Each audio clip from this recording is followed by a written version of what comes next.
우리의 삶에 보면 이 무게가 참 중요한 것 같아요. 근데 무게보다 더 중요한 게 있는데, 이 무게를 적절하게 잘 배분하는 것이 진짜 필요합니다. 그래서 무슨 말이 있냐면요, 무게 중심이라는 그러한 말이 있어요. 만약에 동그란 원을 종이에 그려서 오린다고 생각해 보세요. 그 원의 무게 중심은 어디 있을까요? 그 원 가장자리 중앙에, 거기가 바로 원의 무게 중심이겠죠. 원의 무게 중심을 딱 손끝에 들면요, 동그란 종이도요 잘 균형에 맞춰서 들 수가 있습니다. 이 무게의 중심을 잘 맞추는 것이 있는데, 그것이 바로 모빌이라는 거죠. 모빌은 이 무게 균형을 좀 잡아놨어요. 그래서 제가 사진도 하나 준비해 봤는데, 이러한 좀 양쪽에 유리 구슬이 있고 쇠로 된 이런 모습이 있는데, 이게 균형을 잘 잡을 수 있도록, 이게 다 붙어 있는 게 아니라 떨어져 있는 겁니다. 서로의 균형이 맞는 무게 중심을 잘 맞춰 놓으면 균형감 있게 저 위에서도 서 있는 모습들을 우리는 볼 수가 있다는 거죠. 그런데요, 이런 무게 중심이라는 것은 어떠한 물체에만 있는 것 같진 않아요. 무게 중심이라는 것은 우리의 삶에도 분명히 중심적인 무게의 중심이 분명히 있다라는 거죠. 여러분, 그러면 신자는 과연 무게중심을 어디에 두어야 할까요? 우리는 우리의 삶의 무게중심을 과연 어디에다가 두어야 할까? 오늘 예수님의 말씀을 통하여서 이것을 함께 생각해 보기 원합니다. 복음서에는 예수님의 마음이 잘 드러나지는 않았어요. 예수님의 행동이 중심이었죠. 그런데 오늘 성경 말씀 보니까 예수님께서 어떠한 입장을 가지고 계셨는지, 예수님이 무엇에 관심을 두셨는지, 다른 말로 예수님의 삶의 무게 중심이 무엇인지를 우리에게 소개하고 있습니다. 오늘 성탄을 즈음하여 우리는 예수님의 마음이 있던 곳은 어디였는지, 예수님이 과연 관심을 가지셨던 것은 무엇이었는지, 예수님의 삶의 무게 중심이 어디에 놓여 있었는지를 함께 살펴보며 은혜를 나누고자 합니다. 예수님의 삶의 무게, 이것은 과연 무엇일까? 저는 그것이 마음과 연결되어 있는 것 같아요. 예수님의 마음은 과연 어디에 있으셨을까요? 오늘 성경 말씀 보니까 예수님의 마음이 있는 곳은 첫 번째로 자기를 비우는 곳에 예수님의 마음이 있으셨다라는 것을 알 수가 있어요. 예수님은 예수님의 마음을 어디에 쏟고 계시느냐? 자기를 비우는 그곳에 예수님의 마음을 두셨다라는 것을 우리가 알 수 있습니다. 오늘 성경 빌립보서 2장 6절의 말씀 보니까요, 이렇게 말씀이 있습니다. 6절 말씀을 제가 읽어보면요, 그는 근본 하나님의 본체시나 하나님과 동등됨을 취할 것으로 여기지 아니하시고, 이 그는 예수님을 이야기하는데요, 예수님은요 하나님의 본체, 좀 어려운 단어가 쓰였네요. 근데 이건 다른 말이 아니라 설명을 해주죠. 하나님과 동등됨. 그러니까 하나님하고 예수님이 똑같은 분이라는 거죠. 그런데 예수님이 하나님과 동등됨을 취할 것으로 여기지 않으셨답니다. 그러면서 예수님의 모습을 빌립보서 2장 7절은 말하는데요, 같이 읽어볼까요? 함께 읽겠습니다. 오히려 자기를 비워 종의 형체를 가지사 사람들과 같이 되셨고. 아멘. 예수님이 자기를 어떻게 하셨다는 거죠? 비우셨다. 비워 종의 형체를 가지사 사람들과 같이 되셨다는 거죠. 예수님이요 자기를 비워서 사람이 되셨다는 거죠. 하나님이신 그분께서 자기를 비우시더니 사람이 되셨다는 겁니다. 여러분, 복음서라고 그러거든요. 마태복음, 마가복음, 누가복음, 요한복음을 복음서라고 그래요. 이 복음서에 보면 예수님의 모습이 등장을 하는데요, 예수님의 모습이 우리가 생각하는 거하고 조금 다른 모습이 좀 많이 보여요. 그러면 예수님이 하나님의 아들로서 사람이 되셨다라고 이야기하는데, 그 예수님의 모습을 보면 그래도 사람으로 이 세상에 오신 예수님이니까 하나님의 아들이면 뭔가 좀 특별한 모습으로, 뭔가 좀 더 탁월한 모습을 보여야 되는데 그렇지 못한 부분이 참 많다는 거죠. 성탄절 때 우리는 아기 예수님에 대한 이야기를 많이 해요. 아기 예수님이 태어난 곳은 어디였습니까? 마구간이었어요. 여러분, 오늘 여기에서 혹시 태어나신 곳이 마구간에서 태어나신 분 계십니까? 아니, 어디 창고에서 태어난 분 계시는가요? 아니, 소 키우는 그 소 움막에서 태어나신 분 계신가요? 아니, 소주 끓이는 그 옆에서 태어나신 분 계신가요? 예수님의 태어나는 거는요, 너무나도 이상해요. 그분의 모습은 복음서에서 예수님의 모습을 보면 조금은 여러 가지 부분에서 일반적이지는 않으셨던 모습을 볼 수 있습니다. 왜, 무엇 때문에 예수님은 그러한 일반적인 삶의 모습을 안 보이셨던 걸까요? 사도 바울은요, 예수님의 이러한 상황을요, 오늘 본문 7절에 이렇게 말하고 있습니다. 다시 제가 7절 읽어보면요, 오히려 자기를 비워 종의 형체를 가지사 사람들과 같이 되셨고, 복음서에 이해할 수 없는 예수님의 많은 모습들의 입장을요, 사도 바울 선생님이 대신 얘기해 주고 있어요. 그것은 무엇이냐? 자기를 비운 모습이라는 겁니다. 그래서 종의 형체, 아예 사람이 되셨다라는 겁니다. 여기서 자기를 비워, 이 단어가 쉽지는 않아요. 그런데 자기를 비우다라는 그 단어의 뜻을 살펴보니까요, 거기 안에 어떤 것에서 그것의 적절한 지위, 특권을요, 버린다라는 의미가 있어요. 지위가 있죠. 특권이 있습니다. 지위는 특권을 주거든요. 근데 그것을 버리는 것이지요. 하나님이라는 지위와 하나님이 누리는 특권을요, 예수님은 버리셨다라고 이야기합니다. 비우셨어요. 그래서 이 비움을 통하여서 하나님은 사람이 되셨다는 겁니다. 하나님이셔야 되는데 그 하나님이 이 땅에서 사람이 되셨다라고 성경이 우리에게 말해주고 있습니다. 이 부분에 대해서 칼빈 선생님이 이렇게 이야기한 부분이 있어요. 칼빈 선생님은 이 부분을 이렇게 주석을 했는데 제가 한번 읽어드릴게요. 그리스도는 사실상 신성을 버릴 수 없으셨다. 아니, 어떻게 예수님이 하나님이 되는 것을 아예 포기하고 버릴 수 있었겠냐? 그건 아니었을 거다. 그러면서 이 부분을 이렇게 설명하세요. 하지만 그분은 잠시 그것을 감추셨다. 하나님의 모습을 감추셨다는 거죠. 그분은 자신의 영광을 사람들 눈 앞에서 치워 놓으셨다.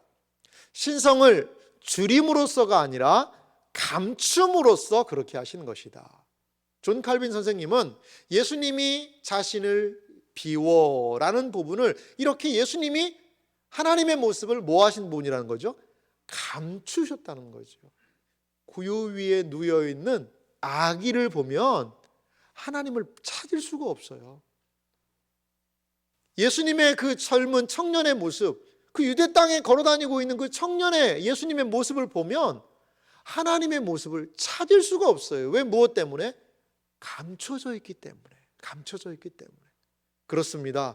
예수님은 사람이 되셨어요. 그리고 신의 모습을, 하나님의 모습을 감추셔서 진정한 사람의 모습으로 이 땅에 오신 것, 이것이 바로 예수님이 자신을 비우신 모습이라는 거죠. 그렇다면요, 여러분, 왜 예수님은 꼭 사람이 되어야 했을까요? 왜 예수님이 꼭 사람이 되어서 무엇인가를 해야 되냐 이거죠. 아니, 그냥 하나님이, 신이 능력 있게 어떤 일들을 처리하면 안 될까?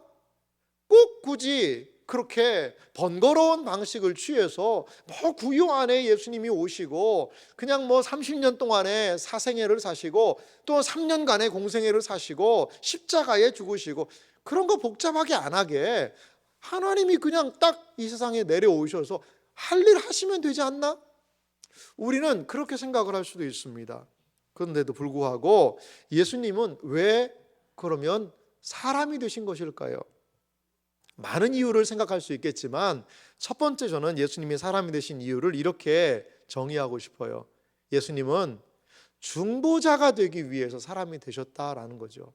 이 중보자라는 단어가 좀 있는데요, 조금은 어려운 말일 수 있습니다. 중보자는 쉽게 말하면 중매입니다. 중매라고 생각하셔도 좋아요. 이 중보자라는 것은 이런 뜻이 있습니다. 하나님과 사람이요 완전히 분리가 된 거죠. 죄 때문에 사람은요 결코 하나님께로 나갈 수가 없어요. 그래서 누군가가 사람을 하나님께로 인도해 주어야만 하나님께로 인간들이 나아갈 수 있게 되더라는 거죠. 하나님께 우리의 상황을 대변하고 우리의 상황을 알려줄 분이 필요하더라는 겁니다. 그래서 디모데전서 2장 5절은 중보자 되신 예수님을 이렇게 말하고 있는데요, 우리 한 목소리로 같이 예수님이 누구이신지를 생각하며 읽겠습니다. 하나님은 한 분이시요 또 하나님과 사람 사이의 중보자도 한 분이시니 곧 사람이신 그리스도 예수라. 아멘. 여기 보십시오. 하나님은 한 분이세요. 그리고요 하나님과 사람 사이의 중보자, 우리 사람들을 하나님께로 인도해 주고 우리 사람들의 입장을 하나님께 대변해 줄 수 있는 중보자가 딱 한 분이 있다는 거죠. 그분은 누구십니까? 예수 그리스도라. 그런데 그 앞에 한 단어가 있죠. 어떤 분이세요?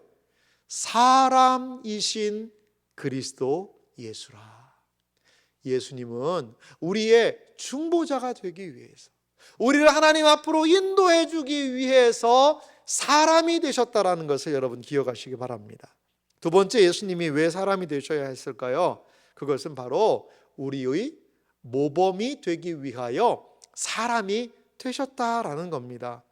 예수님이 이 세상에 사람으로 사시면서 보여주신 길이 있어요.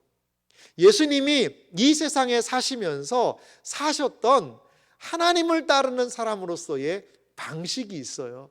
예수님은 이 세상에서 우리에게 본을 보여주셨다라는 거죠. 사도 요한은 요한일서 2장 5절에 이렇게 말하고 있어요. 누구든지 그의 말씀을 지키는 자는 하나님의 사랑이 참으로 그 속에서 온전하게 되었나니 이로써 우리가 그의 안에 있는 줄 아노라. 그의 말씀, 하나님의 말씀을 지키는 자가 하나님의 사랑 안에 머문다. 이렇게 이야기하면서 요한일서 2장 6절은 이어서 말합니다. 그 안에 산다고 하는 자는, 그 안에, 하나님 안에, 또 구체적으로 예수님 안에 산다고 하는 자들은 그가, 예수님이 행하시는 대로 자기도 행할지니라. 그가 행하시는 대로, 예수님이 하나님은 눈에 보이지 않잖아요. 그래서 예수님을 통하여 하나님의 뜻을 알려주셨고 예수님이 이 세상에 행하셨던 그 모습대로 자기도 행하는 삶을 살아야 한다는 거죠. 그렇습니다. 신자는 예수님을 따라 사는 사람이에요. 사람이신 예수님은 우리의 본을 보여주신 분이라는 것을 여러분 믿으시기 바랍니다.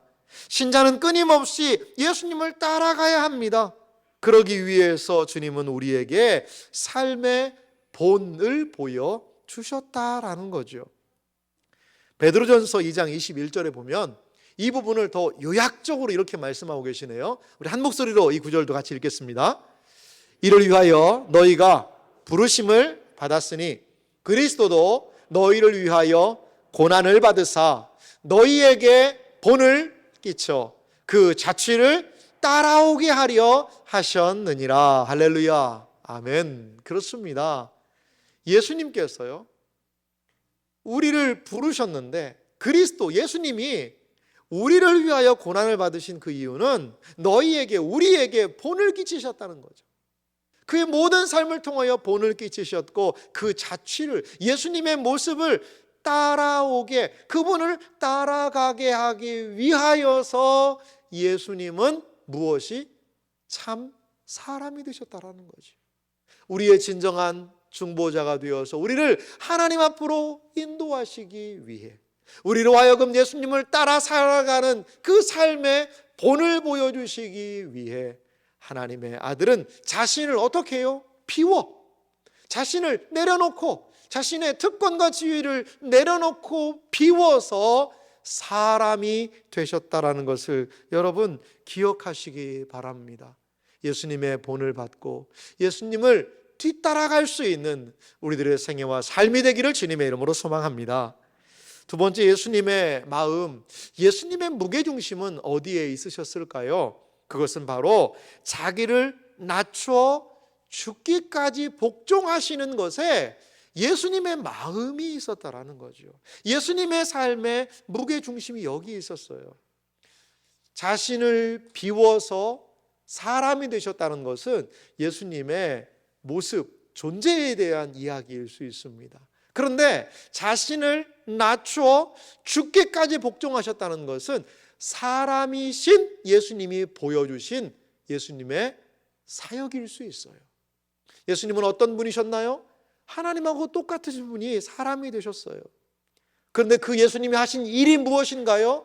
자신을 낮추셔서 죽으셨다라고 오늘 성경이 말씀하고 있습니다.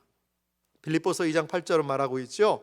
사람의 모양으로 나타나사 자기를 낮추시고 죽기까지 복종하셨으니 곧 십자가에 죽으심이라.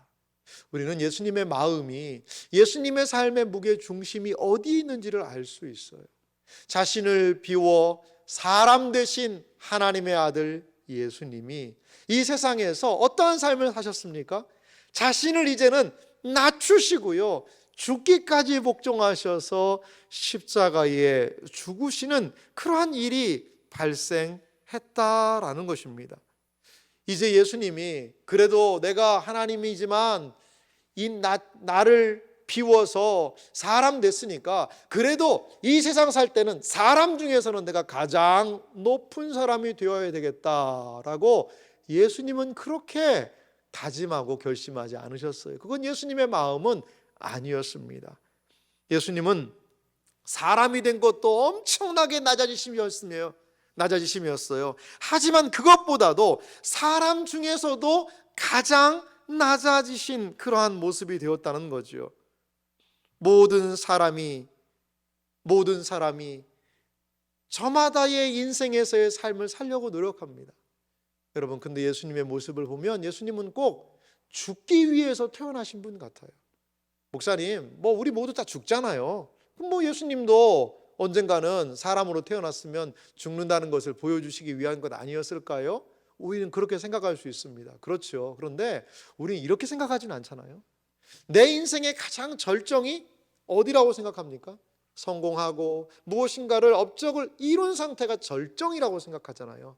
죽음은요, 그 이후에 은퇴하고 하다가 나중에 힘 빠지면 죽는 거지, 이렇게 생각하는 것이 우리의 죽음에 대한 생각이라면 예수님은 인생의 가장 높은 그 절정을 죽음이라고 생각하며 일평생을 사셨다라는 거죠. 그분의 삶은 어떻게 보면 시작에서부터도 낮아지셨고 점점 낮아지셔서 결국에는 죽으시는 모습으로 그의 삶을 마무리하셨다라는 거죠. 여러분, 예수님은요, 뭔가가 감추고 숨기면서 삶을 살지 않으셨어요.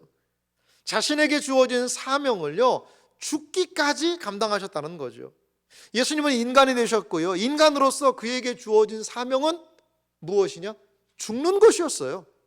죽음은 예수님의 무능력함을 드러내는 방식이 아니라요, 예수님이 보여주신 순종의 방식이 있으니 그것이 바로 죽음이었다는 거죠. 예수님의 마지막 모습을 보면 하나님이라고 하기에는 너무나도 영광스럽지도 않고 하나님의 명성에 걸맞지 않는 모습이에요. 여러분, 하나님이 사람이 된 것도 우스운 일인데 그렇게 사람이 되신 하나님이 십자가라는 곳에 죽는다는 것은 더욱더 하나님이라는 신분에 걸맞지 않은 행동이라는 거죠. 십자가에, 하지만 예수님은 죽음을 통해서 무엇인가를 보셨어요. 여러분, 왜 예수님은 굳이 이렇게 십자가에 죽으셔야만 했습니까? 왜 굳이 죽기 위해 태어난 사람처럼 그렇게 사시고 정말로 그렇게 죽으셨나요? 예수님이 십자가에 죽기까지 복종하셔야만 했던 그 이유를 히브리서는 이렇게 우리에게 일러주고 있습니다. 히브리서 10장 9절 말씀 보니까요, 그 후에 말씀하시기를 보시옵소서 내가, 이건 예수님이에요, 내가 하나님의 뜻을 행하러 왔나이다 하셨으니, 그 첫째 것을 폐하심은, 문맥상 보면 첫째 것은 구약에 말하던 제사 제도를 이야기합니다. 그 구약의 옛날의 제사를 폐하신 그 이유가 있는데, 둘째 것을 세우려 하심이라. 이 둘째 것을 세우는 것은 무엇인지 읽으면서 그 의미를 살펴봅시다. 10절은 이렇게 이야기를 합니다. 같이 읽어보겠습니다. 같이 읽습니다. 이 뜻을 따라 예수 그리스도의 몸을 단번에 들이심으로 말미암아 우리가 거룩함을 얻었노라. 아멘. 성경은 말하고 있어요. 하나님의 뜻이 무엇이냐? 우리가 거룩해지는 거예요. 하나님의 뜻은 하나님의 백성들, 자녀들이 거룩해지는 거예요. 다시 거룩해져서 하나님과의 영원한 교제가 가능하게 하는 것이 하나님의 뜻이에요. 근데 그 뜻을 위하여서 하나님이 취하신 방식이 무엇이라고 성경은 이야기하고 있죠? 예수 그리스도의 몸을 단번에 들이심으로 말미암아 우리가 거룩하게 되었다는 거죠. 그렇습니다. 예수님이 태어나시면서부터 점점점 낮아지신 그 이유가 무엇입니까? 그것은 하나님의 뜻이었고, 그것은 바로 우리의 거룩함을 위해서였다라는 거죠. 여러분, 이 세상에서 가장 낮은 곳이 어디일까요? 이 세상에서 가장 낮은 곳은 바로 십자가입니다. 가장 수치스러운 것이고요, 가장 고통스러운 것이고요, 가장 죄가 많은 곳이고요, 가장 저주받은 장소가 바로 십자가라는 거죠. 우리 주님은 거기에 오르시기 위해서 일평생을 사셨습니다. 가장 낮은 곳으로 우리의 주님의 삶은 이동하셨다라는 것입니다. 자신을 비워 사람 되신 예수님은 이제 자신을 낮추셔서 높은 곳이 아니라 낮은 곳, 이 세상에서 가장 낮은 곳 갈보리 십자가에 오르신 것, 이것이 바로 예수님의 마음이었고 예수님께서 보여주신 삶의 무게 중심이었다라는 겁니다. 사랑하는 성도 여러분, 이렇게 예수님이 보여주신 그 마음, 예수님이 보여주신 삶의 무게 중심이 우리에게 남겨준 것이 있어요. 예수님은 과연 무엇을 우리에게 남겨주셨을까요?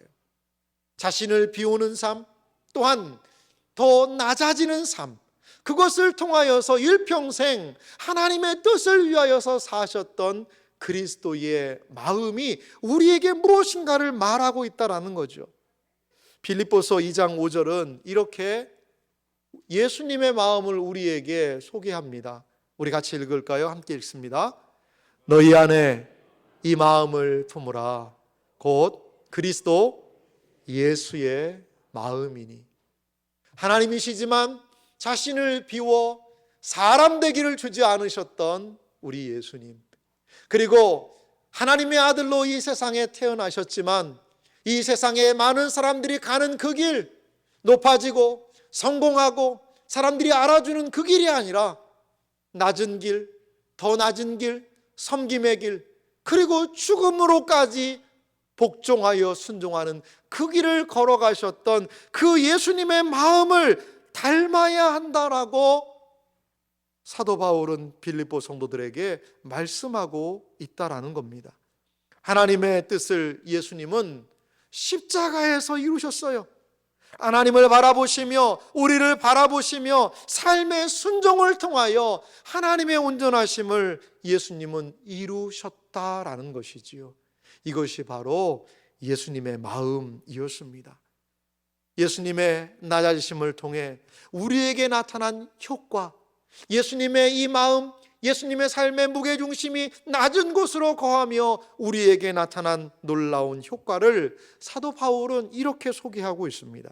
고린도후서 8장 9절은 말합니다. 우리 주 예수 그리스도의 은혜를 너희에게 너희가 알거니와 부유하신 이로써 너희를 위하여 가난하게 되심은 그의 가난함으로 말미암아 너희를 부요하게 하려 하심이라.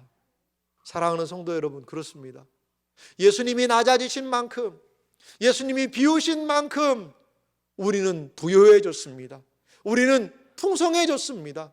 이것이 바로 예수님이 보여주신 예수님의 마음이 우리에게 가져온 그 효과라는 것이지요.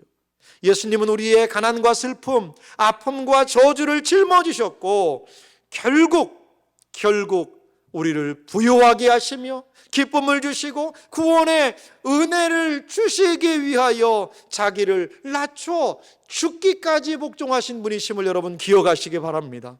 그리고 우리에게 이 세상에서 가장 귀한 생명, 가장 귀한 구원, 하나님의 은혜를 우리에게 허락해 주셨다는 거죠.